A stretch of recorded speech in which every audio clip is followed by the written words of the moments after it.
Correção da lista de exercícios sobre porotistas. Questão número 1 trata de um estudante que foi observar uma amostra de água e encontrou uma ameba viva. No relatório, ele escreveu que esse organismo é um animal, né? Um eucarioto, certo? Apresenta o corpo formado por muitas células, ou seja, um pluricelular, e não possui uma forma definida, já que altera sua conformação constantemente. Sua locomoção ocorre através de expansões do corpo, denominada pseudópodes.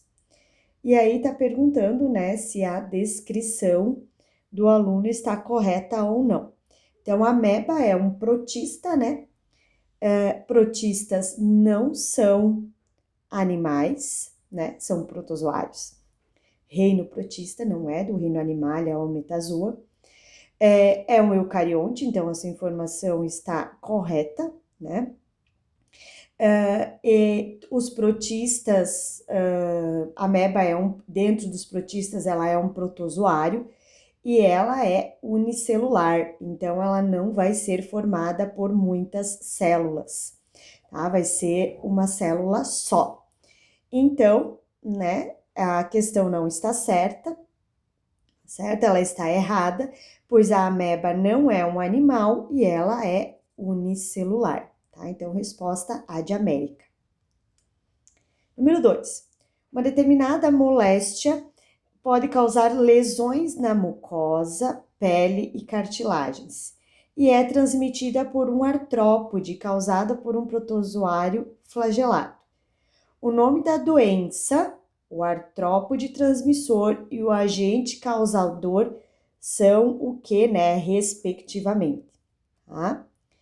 Então, a primeira está falando que é doença de Chagas, que o agente é o barbeiro e que o transmissor é o barbeiro e o agente causador é a Trypanosoma gambiensis, tá? Então, doença de Chagas não causa lesões na mucosa e nas cartilagens, né? Então, não seria Chagas. Barbeiro, né? Se fosse Chagas, ok, mas como não é Chagas, não é o barbeiro. E o causador, o agente causador da doença de Chagas é o Trypanosoma cruzi e não o Trypanosoma gambiensis. Trypanosoma gambiensis causa uma outra doença, que é a que está descrita na letra C, doença do sono, que é transmitida pela mosca tsetse, tá? Então, a gente já sabe também, né, que não é a letra C, porque a doença do sono é causada por Trypanosoma gambiensis e não Trypanosoma cruzi. Tá? Então, também não é a letra C.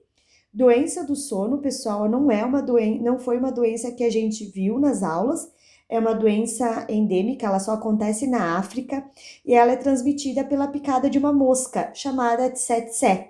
É uma doença bem grave, tá? Também causada por um protozoário flagelado do gênero Trypanosoma, mas é outra espécie, né? Trypanosoma gambiensis.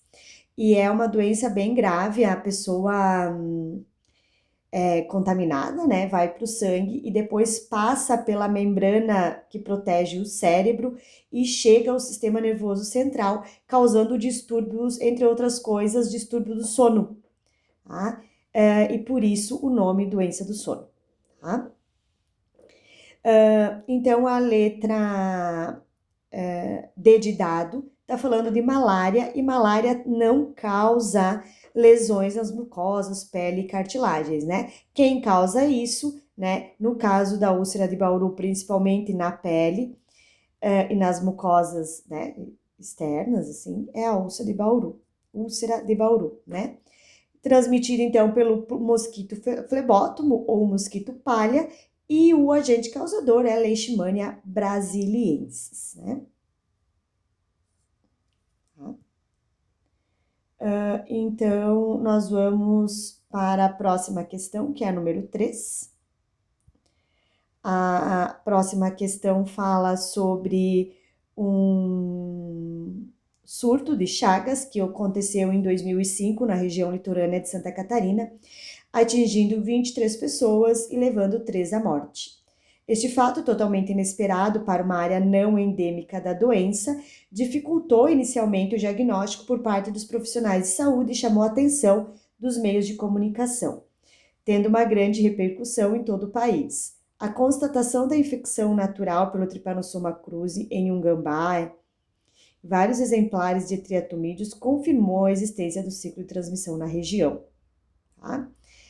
Então, aqui se não me engano, aqui não tá, né? Mas acho que, se não me engano, essa é uma questão da vestibular da UFSC. Tá? Então, é somatório, né? Sobre a origem, transmissão, aspectos clínicos, diagnóstico e tratamento de Chagas, né? Em geral, a doença tem duas etapas distintas no homem, sim, né? Uma fase inicial, aguda, caracterizada por uma elevada parasitemia, ou seja, uma grande quantidade de parasitas, e estado febril, lembrando que esses parasitas nesse estado, né, na fase inicial aguda, vão ficar na corrente sanguínea. Seguido de uma fase crônica, caracterizada pela diminuição do número de parasitas circulantes. Correto também, né? Então, depois, com o tempo, ocorre a diminuição do número de parasitas que circulam na corrente sanguínea, por isso circulantes, e aí, então, esses protozoários se instalam, né, em alguns músculos, como o músculo cardíaco, por exemplo. Então, o número 1 está correta. Número 2, os hospedeiros intermediários do Trypanosoma cruzi podem ser tanto vertebrados como invertebrados, tá? Nesse caso aqui, pessoal, ó, intermediários aqui são apenas os vertebrados, tá? O barbeiro aqui, que é o invertebrado, vai ser o hospedeiro definitivo no caso do Trypanosoma cruzi, tá? Então, por isso que a número 2 está incorreta. As formas mais comuns de transmissão da doença são o contato com fluidos orgânicos de doentes e ingestão de alimentos contaminados. Não, né? A forma mais comum vai ser pelas fezes do barbeiro, né? Então, inclusive ingestão de alimento contaminado é a forma menos comum, né? Não é a mais comum. 16. O tratamento mais eficaz da doença de Chagas baseia-se na aplicação de antibióticos potentes. Aqui precisamos lembrar que antibióticos tratam apenas doenças causadas por bactérias. Tá? Número 5. Considerando as seguintes afirmações referentes aos protozoários, né? Quais dessas alternativas aí vão estar corretas, né? Então, a primeira diz assim: considerando-se o nível de organização dos protozoários, pode-se afirmar corretamente que são seres acelulares como os vírus. Não, né? Os protozoários são seres vivos celulares, né? Unicelulares, no caso dos protozoários, tá? Então, esta aqui está incorreta. A 2. Pode-se afirmar corretamente que os protozoários só se reproduzem assexuadamente. Não, né, pessoal? Embora muitas espécies de protozoários se reproduzam predominantemente de forma assexuada, né, sempre vai ter aí uma forma sexuada, temos que lembrar que ela é que garante a diversidade, né, necessária para a evolução dos organismos. 3. Protozoário causador da malária no homem é o parasita Plasmodium, tá? Então, sim, né? Essa é a única correta. Então, o Plasmodium aqui tá escrito dessa forma, né? Porque não tá escrito necessariamente o gênero na forma de nomenclatura científica, né? Mas ele sim é o causador da malária, né? Então, a resposta aqui é a letra B, tá? Apenas a 3 está correta.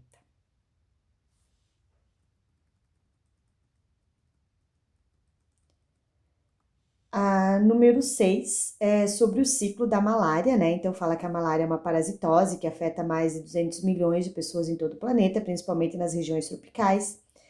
E tá falando sobre o ciclo de vida desse organismo, tá? Então, qual é, né, aquela que representa aqui, então, precisamos lembrar, né, que nesse caso aqui o ser humano é o intermediário e o mosquito é o definitivo. Então, a reprodução assexuada ocorre no interior das hemácias humanas, a reprodução sexuada no estômago do mosquito e reprodução assexuada também acontece no interior do mosquito, mas agora no estômago, tá? No interior dos cistos presentes na parede gástrica. Tá? Então, temos que lembrar que a reprodução assexuada ocorre nas hemácias, aumentando o número, né? Até que elas se rompam e dá aqueles ciclos de febre, né? Então, o ser humano é um hospedeiro intermediário, tá? No mosquito, a reprodução mais importante é a sexuada, tá? Logo que que o parasita entra no mosquito. Depois tem também a assexuada ali, tá? Mas a principal, a mais importante, é a sexuada dentro do mosquito, tá? Então, por isso, a resposta é a letra A. Número 8, tá? Tá falando de leishmaniose, e aí tá escrito assim, leishmaniose na mira. Famosos se reúnem em campanha contra a eutanásia canina. Uma campanha realizada em conjunto com as ONGs paulistanas Arca Brasil e Amparo Animal tem como objetivo mudar as políticas públicas que dizem respeito à leishmaniose em animais. As condições atuais são de que todos os cães afetados sejam eutanasiados, muitas vezes sem contar com a chance de tentar um tratamento. A razão do sacrifício dos cães é que esses animais oferecem risco à população, pois apresentam o parasita, e aí querem saber onde que está o parasita, né? Nós já conversamos em outros momentos sobre esse tipo de questão, né?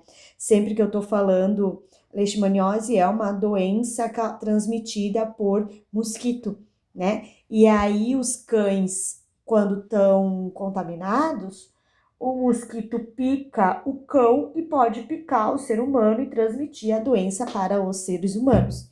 Então, sempre que a gente estiver falando de mosquito, né, a gente tem que lembrar ali que o parasita vai ficar no sangue, né? E pode ser transmitido pela picada do mosquito. Lembrando que essa questão é de 2015, né? Atualmente, a eutanásia canina já não é mais a linha de frente, né? Para a prevenção, tá? Número 9, tá? Número 9 também é uma questão sobre leishmaniose, né? Úlcera de Bauru. E a trypanosomíase, que é a doença de Chagas, são parasitoses cujos vetores são respectivamente mosquito palha e barbeiro. Elas são doenças, né? E aí transmitida por mosquitos? Não, né? A gente sabe que Chagas é barbeiro. Ambas são causadas por protistas flagelados? Sim, tá? Então essa seria a resposta, tá? A letra C, classificadas como verminose e zoonose, não é verminose, né? Não é um verme. Prevenidos por meios de campanha de vacinação de animais domésticos, leishmaniose, sim. Doença de Chagas, não, né? E são prevenidas por meio de saneamento básico, tá? Também não. 10.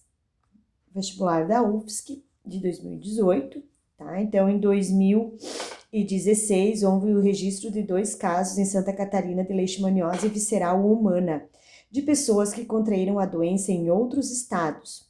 O primeiro caso autóctone de leishmaniose visceral humana em Santa Catarina foi confirmado no dia 16 de agosto de 2017, pelo LACEN. Trata-se de um homem de 53 anos, morador de Florianópolis. O cão, por ser um animal doméstico intimamente próximo ao ser humano, tá? Representa um risco à saúde pública quando doente.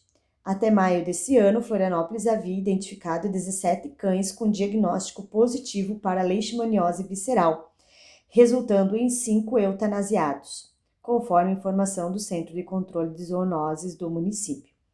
E aí as perguntas aqui são, então, sobre leishmaniose, tá? A número 1 diz assim: Os cães representam um risco à saúde pública quando doentes, pois transmitem a leishmaniose aos humanos, tá? Então, não, né? Não são eles que transmitem, tá? Quem transmite são os mosquitos, né? Então, a número 1 não está certa. Número 2, a leishmaniose visceral é causada pelo vírus Leishmaniose chagas. Não é um vírus, né, pessoal? Estamos falando de um protozoário. Em áreas com transmissão de leishmaniose, indica-se a utilização de coleiras repelentes de insetos nos cães, tá? Então, sim, essa é uma estratégia, né, de prevenção, tá?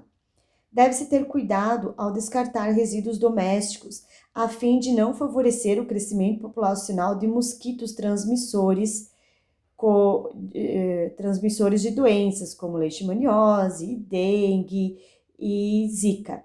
Sim, né, pessoal? Por quê? Porque resíduos domésticos vão produzir locais para mosquitos em geral se reproduzirem. Dengue e zika são doenças virais, mas que também são transmitidas por mosquitos. E a leishmaniose é uma doença causada por protozoário, mas que também é transmitida por mosquito. Então, quando a gente tem esse cuidado, a gente elimina, né, diminui focos de crescimento de mosquito em geral, e aí isso pode ser um cuidado, né, que favorece a prevenção dessas doenças. Então, sim. Tá? 16. Nas áreas com casos confirmados de leishmaniose visceral canina, deve-se realizar a eutanásia em todos os cães da região. Essa já foi, tá? Uma prerrogativa, já se foi usado isso, hoje não é mais, tá? Então, hoje não se eutanasia mais todos os cães da região, tá? E aqui, muitas vezes, nem todos os doentes, né? Inclusive, isso está dizendo ali na introdução da pergunta.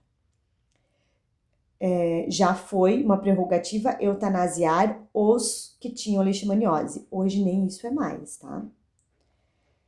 32. Considerando que a forma de transmissão da leishmaniose visceral é igual à forma de transmissão da larva do bicho geográfico, deve-se evitar cães em praias e em parques infantis que contenham áreas com areia. A gente ainda não estudou bicho geográfico, a gente vai estudar bicho geográfico lá em doenças causadas por vermes, tá? Mas a transmissão, no caso do bicho geográfico, o parasita entra pela pele, tá? Então, por isso que não tá certo, ok? Então, estão corretas a 8 e a 4, resposta 12. Número 11. Em uma palestra, o apresentador falou sobre uma importante doença negligenciada no Brasil, citando algumas medidas ou ações que podem ser adotadas para o seu controle, tais como a eutanásia de cães soropositivos, a borrifação com inseticida, remoção de matéria orgânica e a poda de árvores no quintal das residências. Tá? Então, se eu estou falando em eutanásia de cães, né? Então, eu estou falando de leishmaniose, tá? É a única que inclui isso. E aí a gente também, podia ser raiva, prof, mas eu tô falando aqui de inseticida, remoção de matéria orgânica, né, para evitar aqui lugares para o mosquito se multiplicar, tá? Então tem que ter relação com mosquito. Número 12. No Brasil, de acordo com o Ministério da Saúde, ocorreu uma queda nos casos de malária de 500 mil em 1990 para pouco mais de 300 em 2008 e 2009. Também houve redução da mortalidade, de 13 em 10 mil habitantes em 99 para 1,5 em 10 mil em 2008. O órgão acredita que esses resultados estão relacionados com a rede de diagnóstico e tratamento na região amazônica. Tá?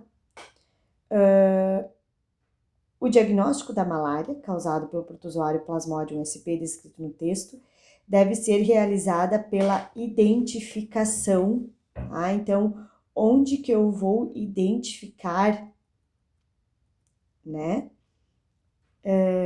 Como que eu faço? Se a pessoa está doente, onde que o exame vai identificar o parasita, né? Então, lembrar que é transmitido pelo sangue, né? Então, a identificação vai ser do parasita no sangue do paciente, tá? Então, sempre lembrar que quando é mosquito, vai estar no sangue, tá? Número 14, qual a função do vacúolo pulsátil, contrátil, né? Nos protozoários de água doce. Nos protozoários marinhos, a Salmonella geralmente não existe e está perguntando aqui por quê, né? Então, o vacúolo pulsátil, ele tem a função, né, pessoal, de regular o equilíbrio osmótico, fazer a osmorregulação, ou seja, eliminar o excesso de água que entra constantemente na célula, no protozoário, né, por osmose. Uma vez que o meio externo, nesse caso a água doce, é hipotônico em relação ao interior da célula. Então, dentro da célula vai ser hiper, fora é hipo, né? No ambiente marinho, a água é isotônica ou até hipertônica em relação ao citoplasma dos protozoários. Isso significa que não vai haver um excesso de entrada de água por osmose. E, portanto, não é necessário eu ter esse protozoário, né, ter um vacúolo contrátil para eliminar água. Então, é isso que eu tenho que lembrar. Lembrando que vacúolo pulsátil ou contrátil, ele é exclusivo, né, dos protozoários. Tá? Então, número 15 está falando sobre chagas, né? E aí tem todo um contexto ali, mas eu quero saber qual o agente causal da doença e os seus vetores, né? Que foram descritos aí lá em 1908 e 1909. Então, o agente causal, o agente etiológico é o protozoário Trypanosoma cruzi. O vetor é o inseto, popularmente conhecido como barbeiro, né? Geralmente ali o gênero Triatoma. E aí o Carlos Chagas descobriu tanto o protozoário quanto o vetor e a própria doença em humanos, né? Ele foi responsável pelas 3 descobertas.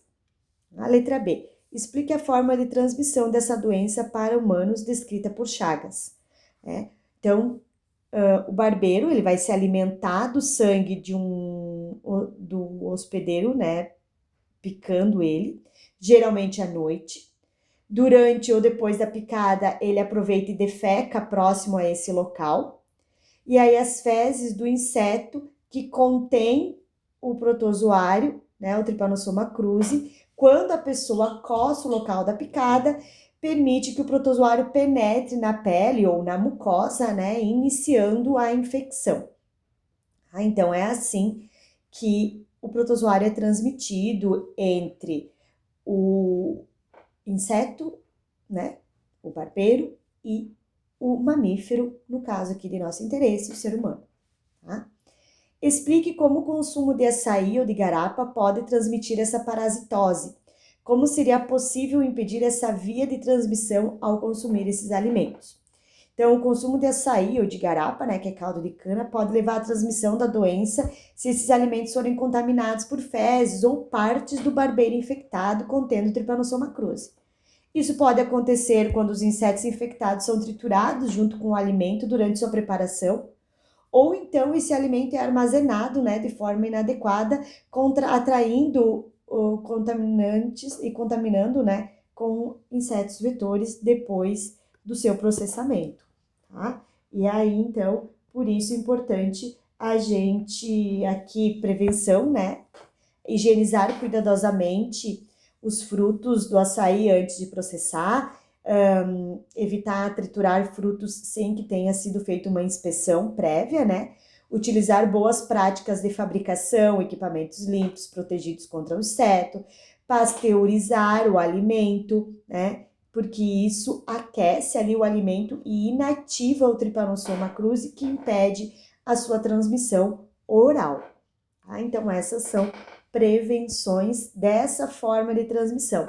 Lembrando que a forma mais comum é quando pelas fezes do barbeiro, né? E aí a prevenção lá é evitar aquelas casas de barro, se proteger durante a noite, né? Com mosquiteiros e outras barreiras. Colocar telas nas janelas, né? Então, barreiras em geral, certo?